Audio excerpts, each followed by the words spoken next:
আপনারা তো একটা জিনিস জানেন, আওয়ামী লীগের প্রতিষ্ঠাতা জনাব মাওলানা ভাসানী একটা উক্তি করে গিয়েছিলেন।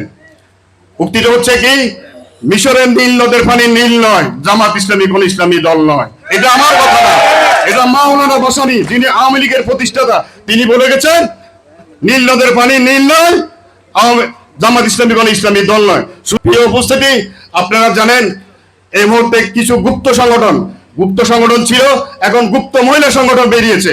আপনাদের বাড়ি বাড়িতে গিয়ে প্রতি গুপ্ত মহিলা যারা আছে তারা প্রতিটা ঘরে ঘরে গিয়ে আমাদের মা বোনদেরকে তারা মানসিকভাবে এবং মেন্টালি হ্যারাসমেন্ট করতেছে, তাদেরকে জান্নাতের টিকিট দেখাচ্ছে, জান্নাতে নিয়ে যাওয়ার প্রলোভন দেখাচ্ছে।